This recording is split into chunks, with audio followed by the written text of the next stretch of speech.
All right, I know people are filtering in. Welcome to TRB Live. These are hour-long interactive sessions where we like to go deep in specific topics with building sustainable media businesses.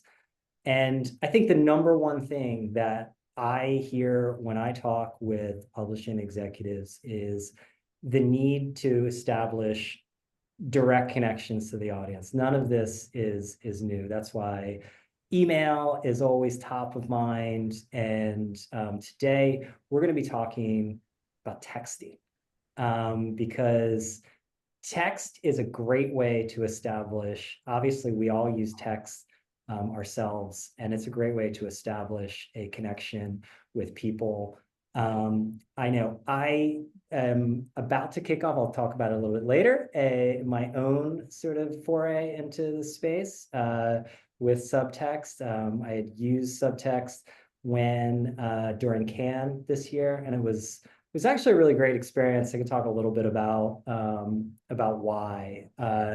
But I think about, why texting is incredibly important is that it gives immediacy and it provides an intimacy between an audience and a publisher or a creator, for lack of a better word.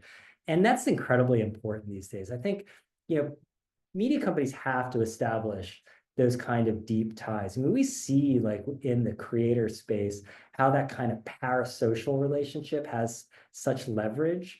And I think all publishers need to learn from that and figure out how they can benefit from that. The other one is I think that texting can really be used to move audiences from being spectators to participants. The most participatory forms of media are doing the best now.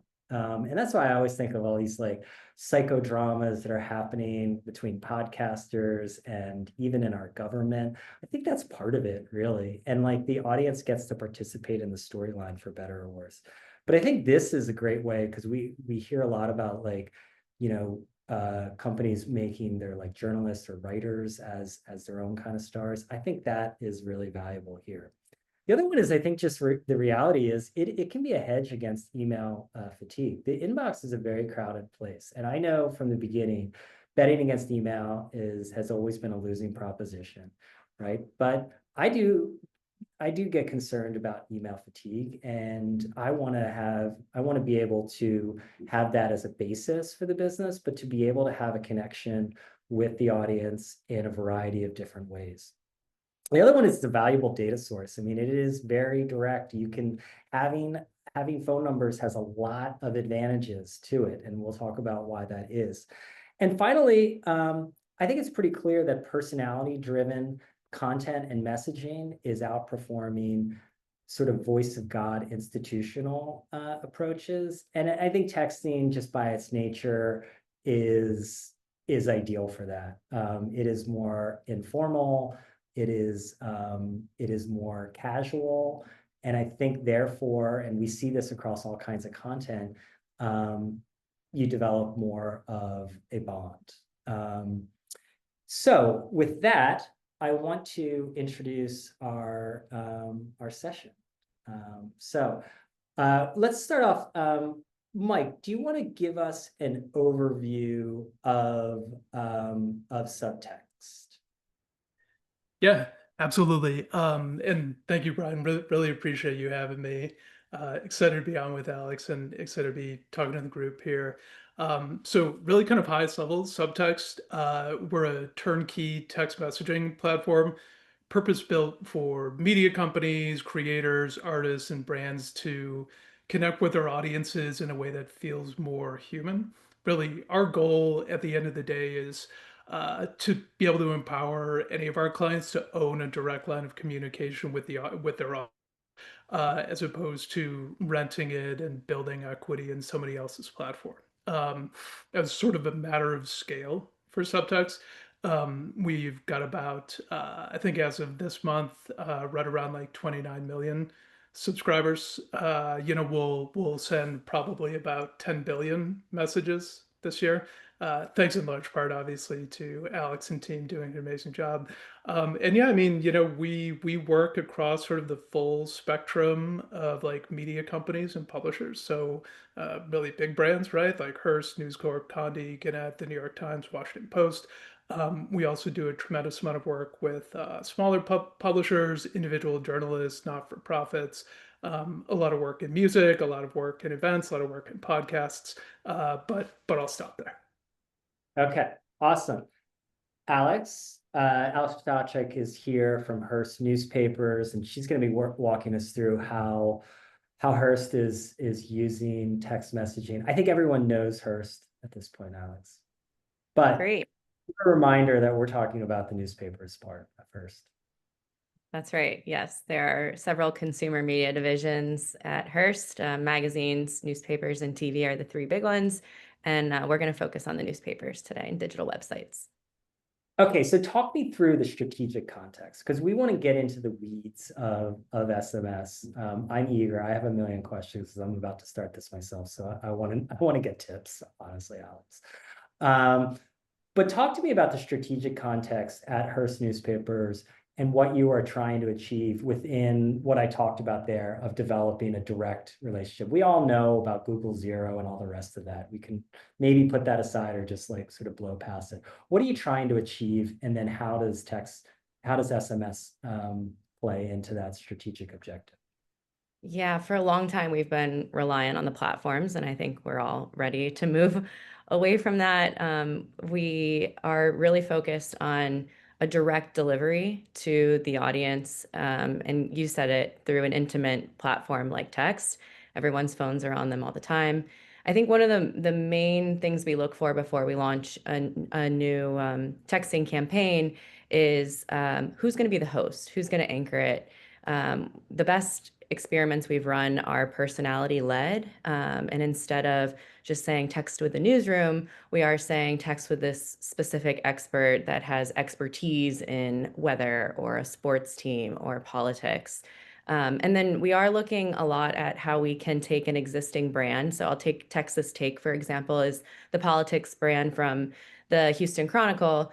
There's already a newsletter, there's a podcast. It's all anchored by Jeremy Wallace, a fantastic reporter. He's doing a lot of social video, and it just became really clear to us that texting was really the next frontier. So we launched Texas Ledge Simplified, which was a way to break down the Texas state legislature. Unfortunately, the legislature in Texas only meets every 2 years. So that one's on hiatus right now. But what we've done is build this text audience.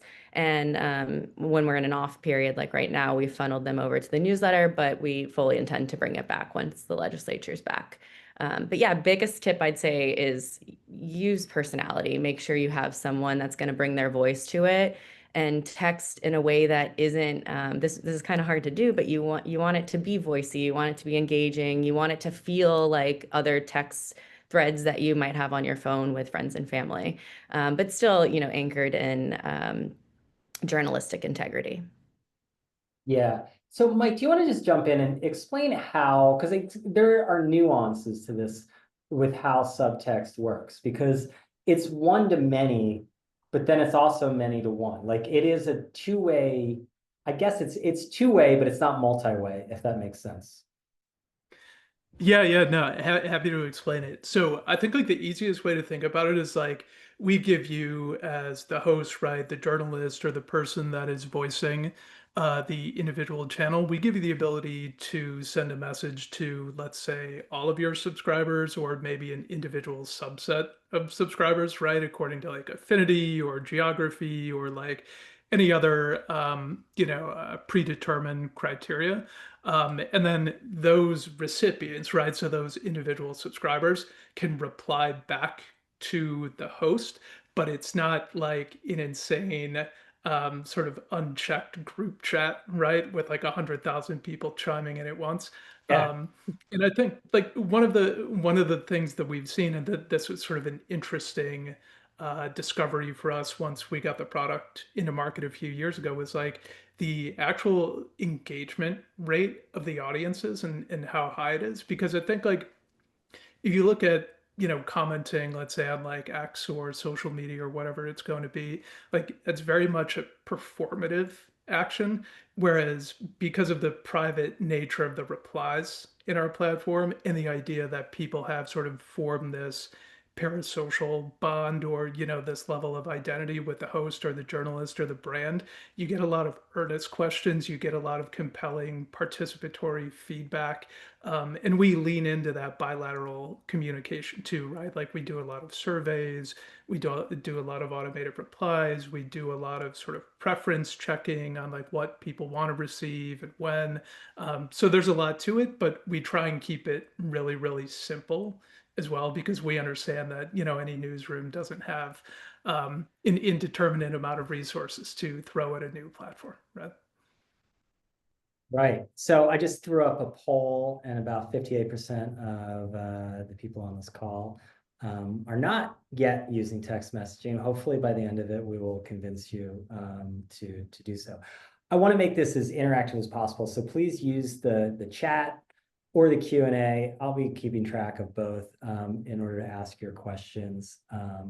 One question just before I want to get to specific examples with Alex is, how do you handle the messaging rates? I mean, texting is different than email. I mean, I always say, like, the biggest advantages of email is, is also its weaknesses, right? Like the marginal cost of email is not high. And so I always say the data always tells you to hit send. That's why we get like 1 trillion emails a day, approximately. How is that like handled, right? Because texting is different. Yes. Are you talking in terms of the cost of operating this platform? Yeah. Okay. So we actually have a deal that allows us to have a certain number of messages. And if we go over that amount of messages across the group, then we pay an overage fee. We haven't yet gone over, it's in the thousands. So that's quite a lot of text messages. Each market pays per active campaign. So that's a really nice way to be able to be on the platform and to have an active campaign. You pay a flat fee. If you go over that number of messages in a month, then you're going to pay an overage fee. Got it. So let's talk through the how, like, specific examples from let's start with the San Francisco Chronicle. Like, walk us through what the sort of strategic context was, and then how you ended up landing on weather. Yeah, this is one of our most successful campaigns, and it's the longest running at Hearst. The weather is interesting in California, and we know that it's some of our top performing content. In an emergent weather event, SMS sometimes is the only way to be in touch with someone. So we started sending breaking weather information over text, saw quite a robust adoption of the number of people that were signing up to receive these messages. And then once we hired a meteorology team out in San Francisco, we turned it over to them to operate. And this one doesn't have an example on there, but we do sometimes sign off with the meteorologist's name. And again, just like anchoring in that personality, I think it's really important. We have 2 weather texting campaigns in California for the San Francisco Chronicle. One is emergent news, and then we also send that sort of like daily, non-emergent, but just weather forecasts. Like, here's what you need to know to plan your weekend if you're going to be spending it outdoors. In theory, we could merge those 2 together. And as Mike was describing, we could have segments. So we could say, on the onboarding process, we could say, if you want emergent weather alerts, reply emergency or extreme weather. If you want just daily forecast, reply forecast. Actually, a good idea. Maybe we'll go back to the drawing board and merge these 2 together to have one large weather audience. But we really do want to make use more of those segmented segments to be able to take an overarching audience, put them in one place and message them, in a broadcast way, but then also peel them off into these sort of subgroups as needed. Yeah. So I wonder, like, why does this work with SMS, right? Because, like, the old saying, like most meetings should be an email And probably most media emails should be a text, and probably most text shouldn't exist.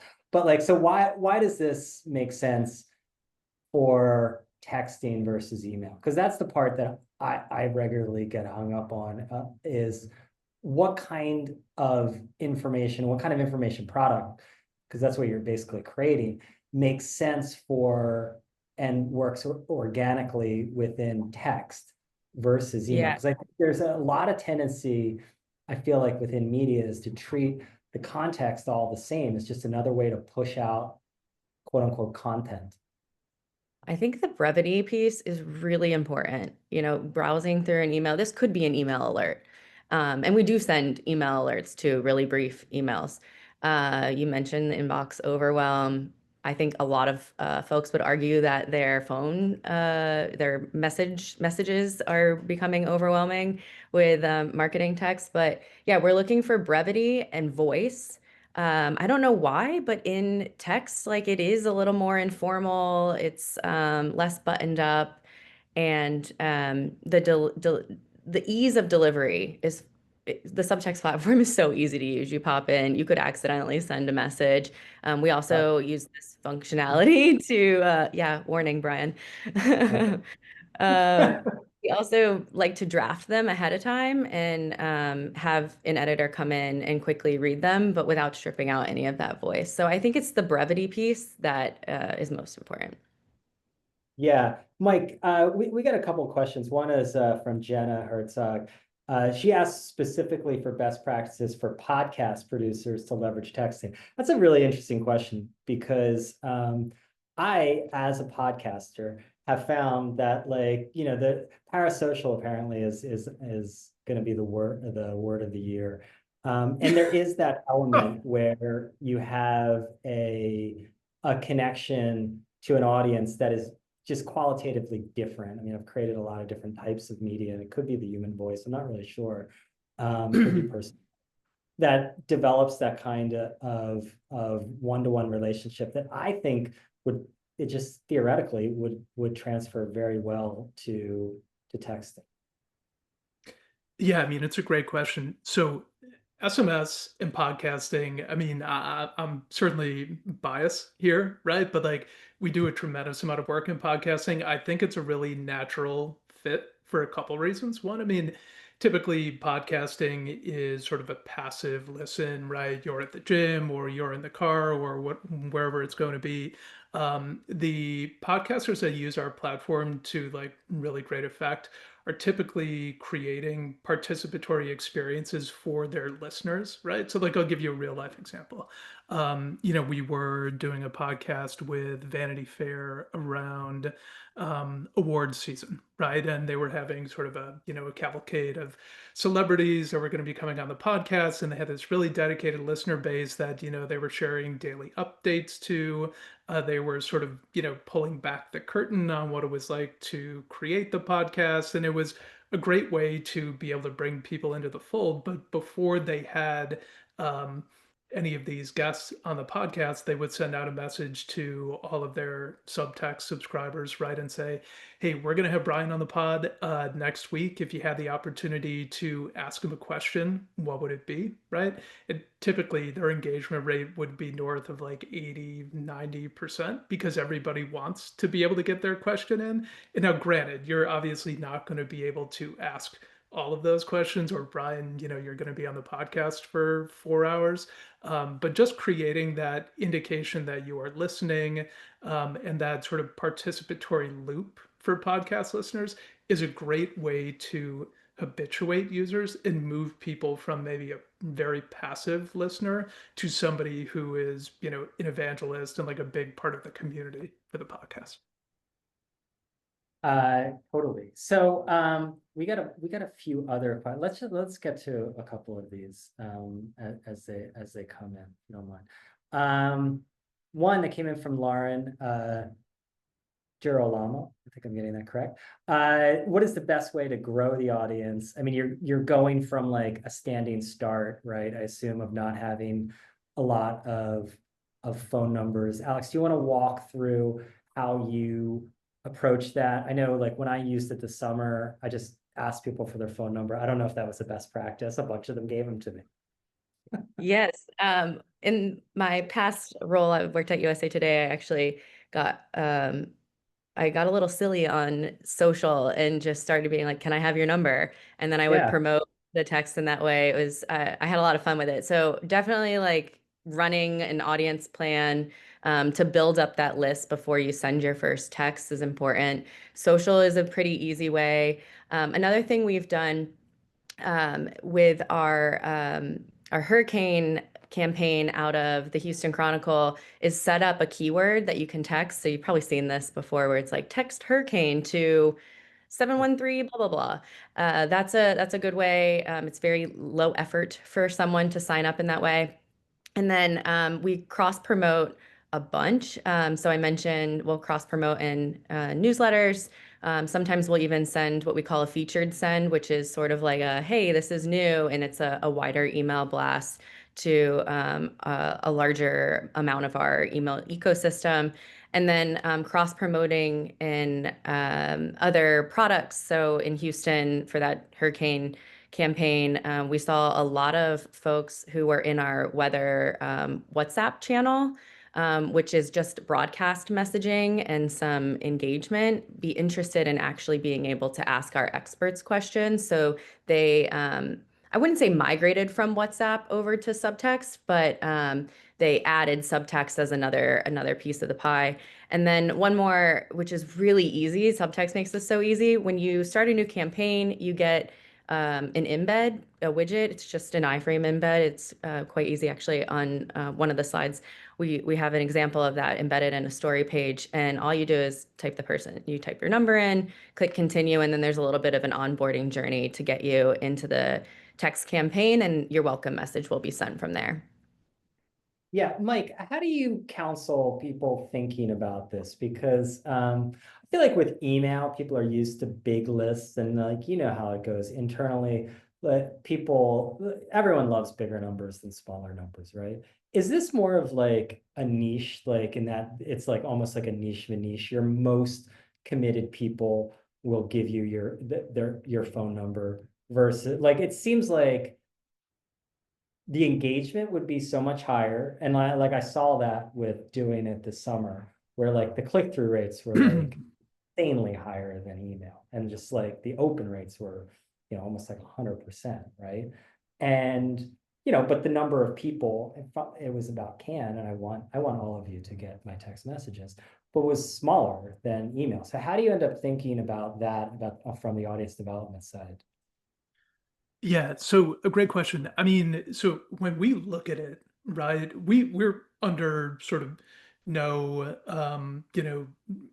illusion that like an SMS list is not going to be like a brand new SMS list is certainly not going to be as big as your total email subscriber list. It's not going to be as big as your social following and that type of thing.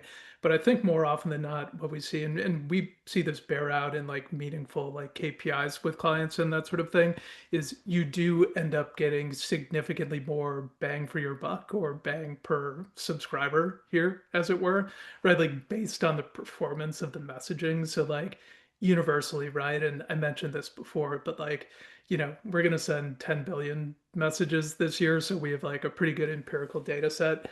Our open rate is north of 98%, 90% of which happens within 10 Oh, it wasn't minutes or just so. me? No, it wasn't just you. I mean, look, as compelling as the messaging from Can was, and as somebody who was not there but was like passively following along, Okay. I opened Okay. everything.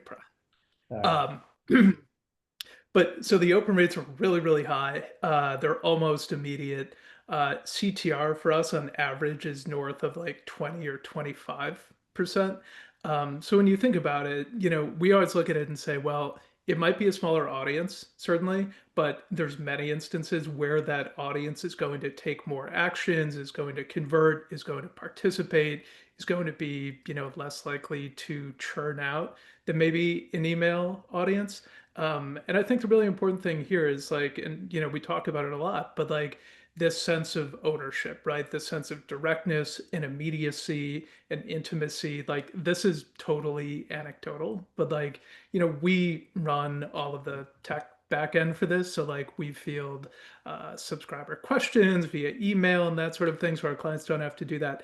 I can't tell you how many emails we get that are like, hey, I've got to unsubscribe from Alex's campaign for whatever reason, but please don't tell Alex, right? Which I always think is like very funny, right? It's like you wouldn't feel guilty about unsubscribing to an email newsletter, but because of the level of like humanization or, parasocial connection, like it's really important to you that you maintain this connectivity. And people feel closer to, the journalists or the brands or the artists that they're communicating with. So it's not going to be the biggest audience, but 9 times out of 10, I would guarantee it is the most potent audience.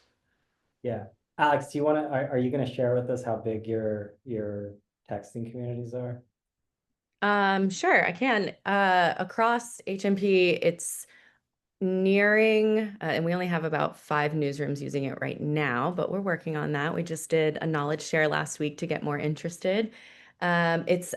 It's roughly 7,000 people total for just weather. And then I would add in about another 3,000 people for some of our other smaller campaigns around sports. I see a question about higher education. We do have a very small campaign, but engaged campaign focused on the college admissions process in California. And it's exactly what you're describing, a way to get them to meet deadlines for applying to colleges out in the UC system. Yeah, so we had a question about, the editorial flow, like who does what, right? Because Kohava Mendelson had asked, how can porters manage the high rate of messages? This doesn't seem like something that like, an audience, like I think that direct connection is obviously very important, right? So I think you probably want, particularly if it's personality led, for the person to actually be, sending the Right. messages, right? But, there is that risk, particularly when you get, if these things hit and you grow, you get a lot of responses. Like, right? Like, Mike, I don't know what the response rate is for it, but there is that sort of like, you'll get a lot of responses. And I was like in Cannes, like, my thumbs were going, like, I wouldn't say all day, but they were active. But yeah, I mean, you had to put the phone out at some point for the champagne, Brian. I I totally did. get Look, that. this is a hardship, like sort of assignment. So I mean, so we always tell people this, and this is like a really natural question to ask, right? And like to the champagne illusion, like it is a bit of a champagne problem, right? Like, what if my audience wants to talk to me so much that I can't get back to everybody? Like, that's a great problem to have, number one. But number two, I mean, it really comes down, and like Alex knows this too, having like operated a ton of really successful campaigns on the platform, like it really comes down to the value proposition up front and sort of the expectation setting that you do with the audience, because people realize, right, like, they don't know that it's 10,000 or it's 100,000 or it's a million people that are subscribed. So even doing subtle things like indicating that you're listening, right? So like, I used the podcast example earlier, but like asking the audience like, hey, what was your take on this particular news story today? Or hey, do you want to be a part of this survey? And not responding to everyone individually, but responding to the group and saying, hey, Brian in Miami had this really great take on, this breaking news story today. It indicates to the broader audience that like you are listening and there is a human on the other end of the messaging here, even if you're not getting back to every single person one-on-one. And then certainly like, at the risk of taking everyone through a full-scale demo, which we won't do, but we'd be happy to after the call if anyone's interested. We also have a lot of tools built into the platform to help you scale responses. So this can be templated responses, this can be automatic replies, this can be like a choose your own adventure type survey tool. There's a lot of different ways to be able to handle it, either technically, editorially, or from an audience standpoint. And that's a big part of the value that we add, right? Because like we do come from the media industry, like we know how to operate this. We've been doing it for years, and we're always here to help. Yeah, Alex, how are you handling that, as Mike points out, good problem to have? It's a great problem when it happens. But what we usually do is launch a campaign that's anchored by a host or group of hosts. And then we usually have some ghost repliers that sometimes reveal themselves, but sometimes are working on the back end with a reporter, saying, hey, we got these 3 questions in the inbox. Would you be able to send me a response? Sort of like, so it's somewhat of like a batch reply on the reporter's end, which is less taxing. And then just one other thing I want to mention, there's a tool in Subtext that allows for quick replies. And if you just want to acknowledge a person, I think the quick replies are a really nice way. When I ran a campaign around the Olympics, I used just a quick TY as a way to, the message I would send was just TY, but what it would actually send is like, thank you so much. I'm so glad you're enjoying this campaign, Alex. And so it feels very personal. It feels like it was just to that person. They think it's just to them, but on my end, it's just a quick 2 letters to reply. Okay, and that's really fascinating. How do you end up determining frequency, right? Like, because I think one of the things when I was thinking about it, both with Can and then with the upcoming, it's going to be called TRB Back Channel, and you'll all be invited to it. But what I think about is what is the right frequency? Because I said with email, I'm probably too shy with it, but like I always feel like everyone wants to hit send too often. Yeah.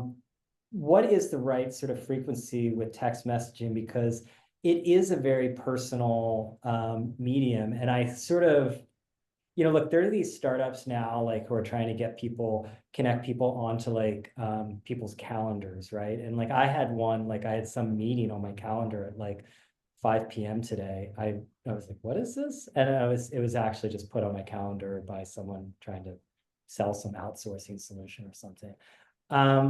But I feel like, as people look to, try to get these direct connections, what I worry about is particularly the most valuable areas, we've seen this again and again in digital media, end up becoming abused. And so even if you are, a good actor, I worry, I covered the spam era of like email. How do you end up thinking about that to be additive and to be providing value? But I know a lot of people struggle with, well, how often should I be texting these people? It's definitely dependent on the topic of the campaign. And I know that's not a great answer, but I'll take sports, for example. One of the first campaigns I launched here at Hearst was around the Houston Astros. They were making a run for the World Series in 2022. They actually won it, which was great for our campaign because it got to last longer. But before we sent our first text message, we said, all right, the plan is to send a text pregame, one during in game, at least one in game, and then one post game and on a travel day. The most important thing is to be consistent. You really need to make sure that this might happen. If someone texts you for the first time in a long time, you're like, wait, new phone, who this? It's a very real problem on Subtext. So we try to make sure we're consistent and set that like the rules of engagement, if you will, on the front end. The example you're showing here is another sports example. Same idea. This was launched around March Madness, which ended up being really successful for us because the UConn women's basketball team actually won the national championship. The men's team did not perform as well, but we were able to get quite a few weeks out of this, which was great, and grow that audience and funnel them to a newsletter afterwards. We're thinking about how to relaunch this now that college basketball season is underway again. But same idea here. We said in that welcome message, we're going to text you no more than twice daily. Let us know if that becomes too much. And that leads me to the most important thing, which is listen to the audience. They will tell you if you're texting too much. Going back to that Olympics campaign I ran, I was out in Beijing and I was texting people in the middle of the night and they were telling me, hey, like not only we enjoy your text messages, but you're waking me up. And so I had to sort of troubleshoot, here's how to silence me, or, mute this text chat. And those I people with the sound notification on, that's not a way to live. exactly. It Living was more than dangerously. It's dangerous. Yeah. No, But they'll let you know, if you're texting too much or they don't like the hours, and take the feedback, of course, just like you would anything else. It's kind of a live survey, kind of always ongoing live survey. And I would respond to those folks, but I would also explain to them what those rules again, remind them of the rules of engagement of how frequently you plan to text. Yeah, Mike, do you want to pick up on that, particularly the last bullet point here on the strategic and tactical considerations is an important one, which is balancing the speed and humanity while maintaining operational efficiency. Yeah, I mean, so one of the things, and I think Alex like really expertly touched on this, is like you have maybe, different than other mediums, like you really do have the ability to ask your audience what they like and then to listen for their responses. So like we have a lot of clients that will set preferences up front, right, for messaging and say, hey, do you want to hear from us once a week, every day, once a month? Do you want to hear like in real time breaking news or whatever it's going to be? And we can filter any of those folks into individual audiences, right? So if you say, hey, just want to text, my breaking news folks, or just my once monthly folks, or my once a day folks, you can allow people to dictate, the messaging cadence that they receive, right? And I always think that's, a good standard to have. And then, I mean, similarly, right? You have to ask yourself, like, number one, this is an audience that's obviously raised their hand, that is very interested in the subject matter, that finds a great degree of value in the messaging that they're receiving. Am I, is this too much? Am I building that value? Am I going too far? This again is somewhat anecdotal, but like when we first started, one of our hypotheses was, oh, the more frequently you send messaging, the higher the opt-out rate of subscribers is going to be. And actually, the inverse is true, because of the new phone who this phenomenon, right? So if you're messaging every day at like a very regular cadence, we expect the opt-out rate for your campaign to be less than 1% annually. Whereas if you take a month off, if you take 3 months off, and you send a message, people are like, wait, when did I sign up for this? What is this? I don't remember. I don't like understand the value. I'm going to unsubscribe. So it's actually at scale, the inverse is true, which is fascinating. So let's talk about that, because we've had a few questions come in about specific areas that this is best for. And this is something when I've talked with people about it, it always comes up, because people understand it around sort of time boxed events, right? Like weather is an event. I mean, it's every day, but like, it is an event. It changes every day. Most things are not that. Like, sports are events. They're built around, specific games. I used it with CAN because CAN a week long. So, we had a question about like, using it in higher ed with student success initiatives. We had another question that came in from always my favorite attendee, which is anonymous attendee, about using it for health news and information or expert Q&As with all the considerations around privacy concerns. And, Grace McFadden had asked, whether it's best for lifestyle content, hard news, breaking news, investigative. I know you'll probably like, how do you counsel people to think through what it is best for, and why an always on approach would be better than one that says, hey, this event is happening. People are very focused on this specific event, and we're going to use it for an event, almost like a pop-up newsletter. That's how I sort of thought about it initially. Now I'm thinking about how do I use it always on. Yeah, I actually prefer the pop-up myself. We did have an always on campaign at USA Today. It becomes a bit of a burden. And it's kind of nice sometimes to just like have that seasonality. We're in season, we're going to send those text messages. And then once the season ends, we take a break, but we'll be back. And again, funneling people to another experience. So if you're launching for the first time, I always recommend something that's time boxed, a sports season, um, a big festival. Maybe it's like things to do this weekend that you're going to send every Friday, but you're trying it out for 6 weeks or something. 6 weeks is probably not enough time. I would probably do way more than that, probably a few months. Um, and then some of the always on things that we are looking at are focused on our critics or columnists, folks who really have a point of view. So just for example, we're looking at something with one of our food critics in one of our markets and make it more of a concierge service. Again, that could be a champagne problem pretty quickly where that person becomes inundated with help me find the best Vietnamese restaurant in this area, and all they're doing is sending restaurant recommendations, and they're no longer reviewing food. So there has to be a balance there, but I think again, setting those rules of engagement of how quickly you plan to reply, maybe like when you're in office versus when you're out eating. Um, and then another always on campaign that we've been talking about that, again, haven't launched this, but I would be interested in trying it, something around horoscopes.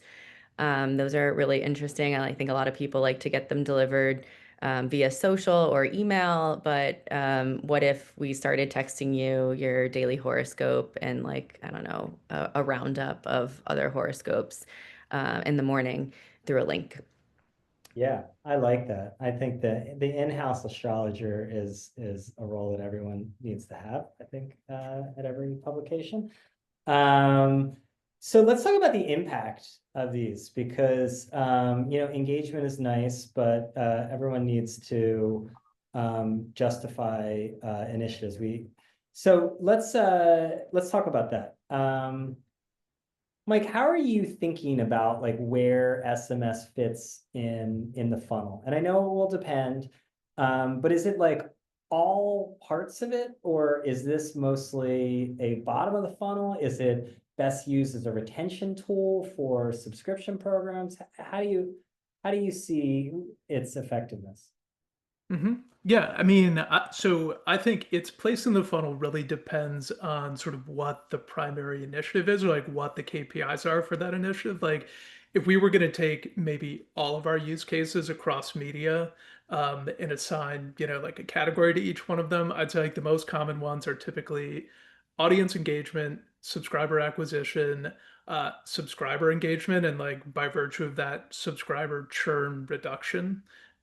We do a lot of events work. We do a lot of podcasting, and then shoulder communication to newsletters, right? So, if you have a very leaned in audience who, we do a lot of work with Punchbowl, for example, does an amazing job and has this sort of insidery audience who needs more timely messaging, needs to get that back channel communication around what's happening in DC or in politics at large.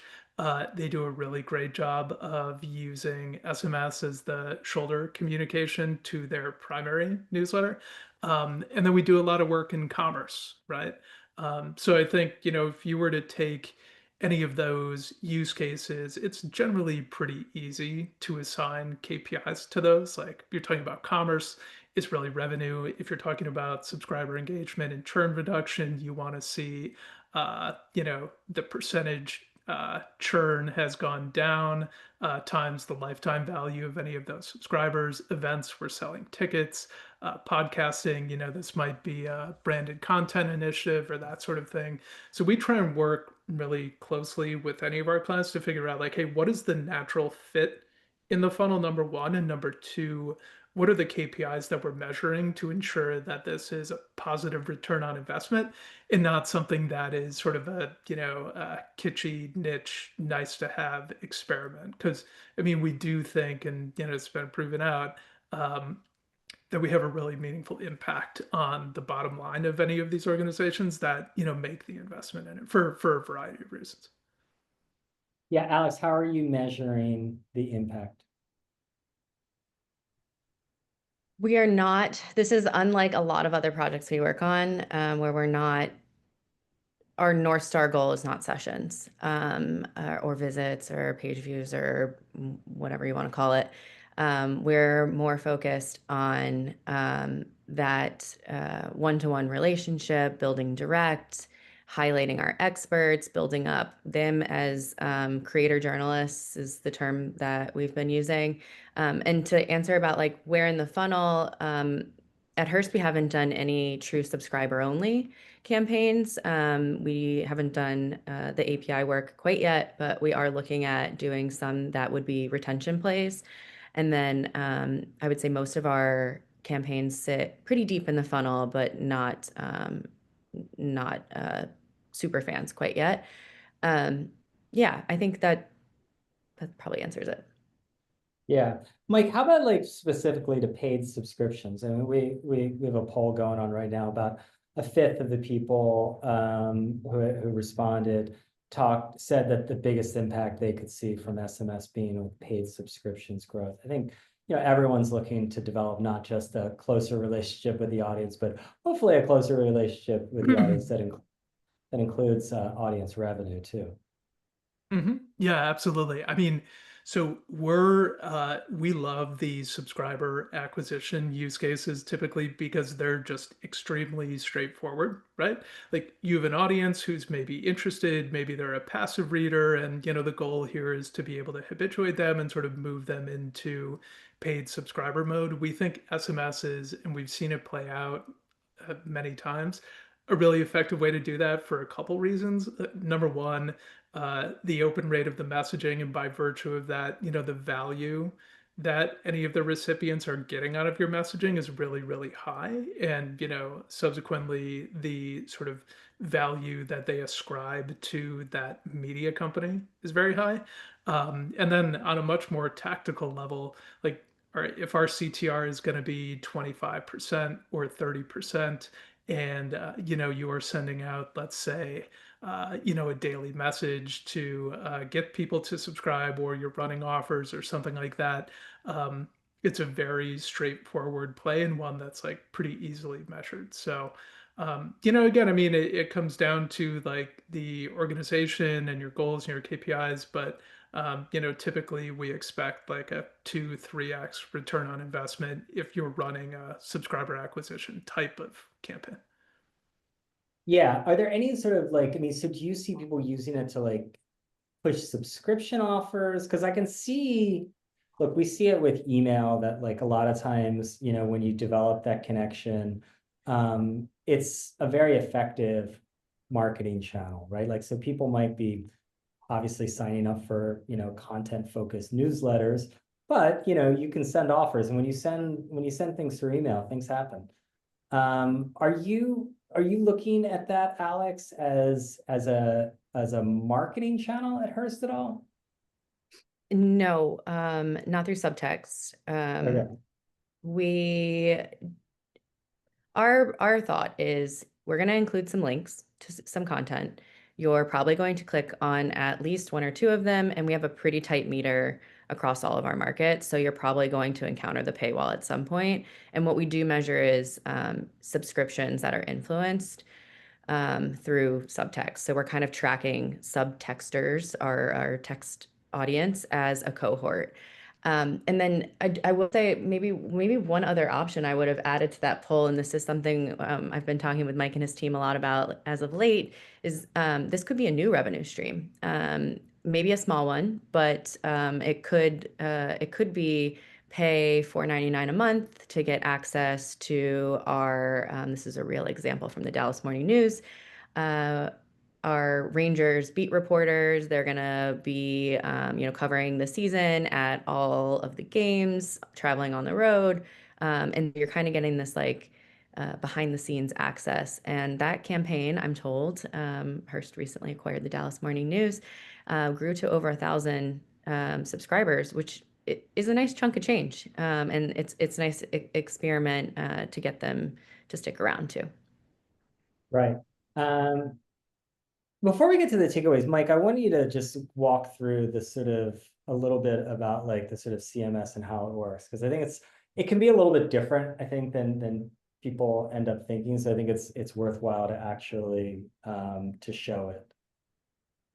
Yeah, definitely. So, I mean, what you're looking at here is our broadcast composer. So, our goal from a product standpoint when we were building Subtext, with the understanding that like people don't have unlimited time and resources to take on a new platform and spend all day using that platform, is like we wanted to take the power of sending broadcast level SMS and make it as simple as sending an email, right? Or, sharing a post on X or something like that. So what you're looking at here is the composer. You can do a variety of things, right? So you can attach media, right? Like we support photo, video, audio, GIFs, whatever you'd like to be able to communicate in the message. We obviously have like an emoji composer that you can see here. You draft your message, you include your links, we'll automatically shorten those links. You can schedule the broadcast, you can save it as a draft, you can send it to everyone, you can send it just to a subset of your audience. And it's as easy as sort of composing that less than 640 characters and hitting send. Our goal generally, depending on what the use case looks like, is, if you're able to invest maybe 10, 15 minutes a day in the platform, you can get, a tremendous amount of value out of it. And Alex has a lot of experience with it too, but like we try and make it super simple, super straightforward to be able to send the message and then to see, as you can see on this tab, what your replies look like, what your performance of the messaging looks like, response rate, CTR, who's engaging with the communication. So it's genuinely meant to be very straightforward, hopefully elegant, easy to use, and intuitive. Yeah. Okay, let's get into some takeaways. Alex, do you want to like sort of sum up like this first one, which is look for the moment? Yes. So, speaking to some of the pop-up campaigns, like, is there a start point and an end for an event or a season or, like I was mentioning, like a festival that you might be able to pop something up? And is there an opportunity to either, treat text as an add-on to something that already exists, maybe a newsletter or podcast? Or could it stand alone? I think some of our most successful campaigns have stood alone. Yeah.